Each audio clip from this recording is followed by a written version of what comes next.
Hello बच्चों, आलोक दनवा की पतंग कविता चल रही है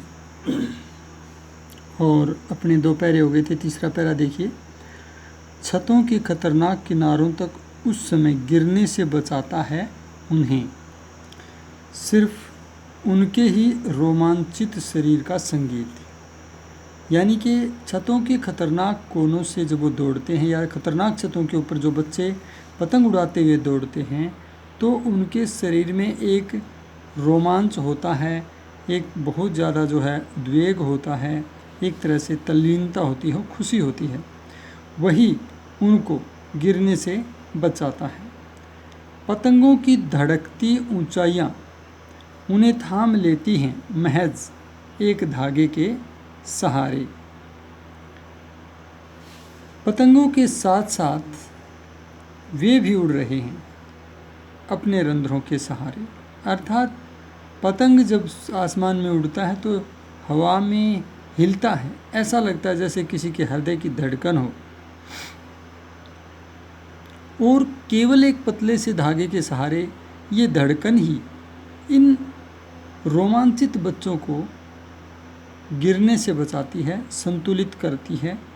और मनोवैज्ञानिक रूप से अगर देखा जाए तो पतंगों के साथ साथ ये बालक भी ऐसा लगता है जैसे उड़ रहे हों। मानसिक रूप से ये आसमान में उड़ रहे होते हैं।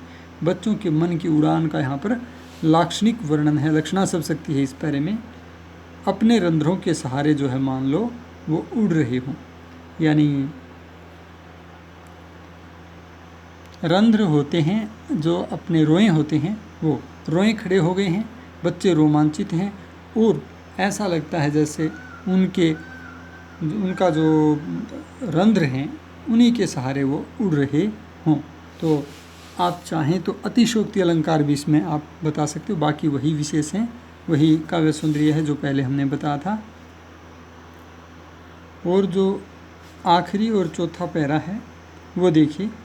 अगर वे कभी गिरते हैं छतों के खतरनाक किनारों से, मान लीजिए पतंग उड़ाते उड़ाते वो गिर भी जाते हैं, कवि कहता है और बच जाते हैं।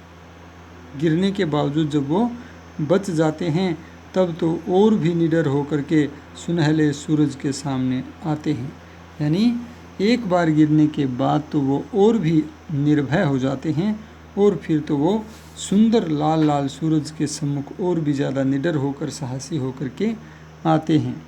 पृथ्वी और भी तेज घूमती हुई आती है उनके बेचैन पैरों के पास।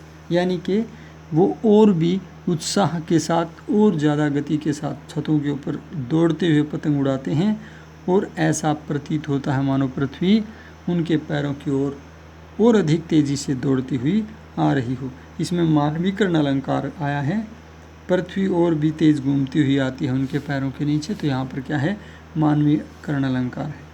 तो आपने जो है ये सारी व्याख्याएं प्रसंग, व्याख्या और काव्य सौंदर्य के रूप में लिखनी है। तो काव्य सौंदर्य लगभग वही है, मुक्त छंद है और कवि का नाम, कविता का नाम और पाठ्यपुस्तक का नाम आपने लिखना है। इसके अतिरिक्त जो है ये प्रसंग के लिए मैं बता रहा हूँ और प्रसंग में इसके अतिरिक्त आप एक लाइन में ये बताते हो कि इसके अंदर जो है बच्चों का पतंग उड़ाते समय रोमांचित अवस्था का वर्णन किया गया है। वस्तुतः है जो कवि है वो भादों के महीने के चले जाने के बाद जो शरद ऋतु आता है, अर्थात उदासी के बाद जो प्रसन्नता और स्वास्थ्य प्राप्त होता है आदमी को, उसी के उत्साह का वर्णन यहाँ पर प्रतीकात्मक रूप से किया गया है। तो ये आप सारा जो है लिखोगे व्याख्या सहित।